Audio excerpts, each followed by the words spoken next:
സലാം അച്ഛന്മാരെല്ലാവർക്കും director ഗെയിമിൻ്റെ പുതിയ വീഡിയോയിലേക്ക് സ്വാഗതം. അപ്പോൾ നമ്മളിന്ന് ചെയ്യാൻ പോകുന്നത് നമ്മുടെ ഫ്ലാഗ് മേക്കിംഗ് വീഡിയോൻ്റെ പാർട്ട് 2 ആണ്. ഇന്നലെ നമ്മൾ ഇന്ത്യയുടെ ഫ്ലാഗാണ് ചെയ്തത്. ഇന്ന് നമ്മൾ ചെയ്യുന്നത് ജർമ്മനിയുടെ ഫ്ലാഗാണ്. അപ്പോൾ ഞാൻ പറഞ്ഞ പോലെ നിങ്ങൾക്ക് അതിൽ ഫ്ലാഗിൻ്റെ സജഷൻസ് ഉണ്ടെങ്കിൽ കമൻറ്റ് ബോക്സിൽ അറിയിച്ചാൽ മതി. നമ്മളത് എന്തായാലും ചെയ്യുന്നതാണ്. ഇതേപോലെ കൂടുതൽ വെറൈറ്റി വീഡിയോസിനായി നമ്മുടെ ചാനൽ സബ്സ്ക്രൈബ് ചെയ്തിട്ട് ബെൽ ബട്ടൺ എനേബിൾ ചെയ്ത് വയ്ക്കുക. ഈ വീഡിയോയ്ക്കും ലൈക്കൊക്കെ ചെയ്ത് വെച്ചേക്കുക. സബ്സ്ക്രൈബ് ചെയ്താൽ മാത്രമേ ഇനി ബാക്കിയുള്ള പാർട്സ് നിങ്ങൾക്ക് കാണാൻ പറ്റുള്ളൂ. നമ്മൾ ഇതിനകത്ത് ചെയ്യാൻ പറ്റുന്ന എല്ലാ ഫ്ലാഗും നമ്മൾ ചെയ്യുന്നതാണ്.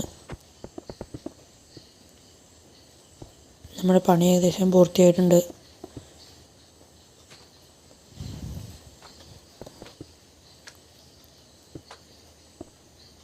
അപ്പോൾ എല്ലാവരും പറ്റുന്നത്ര ലൈക്ക് ഷെയറൊക്കെ ചെയ്യുക, സബ്സ്ക്രൈബൊക്കെ ചെയ്ത് വെച്ചേക്കുക എന്തായാലും. അപ്പോൾ ഇന്നത്തെ വീഡിയോ ഇത്രേ ഉള്ളൂ. എല്ലാവർക്കും ഇഷ്ടപ്പെട്ടെങ്കിൽ ബൈ.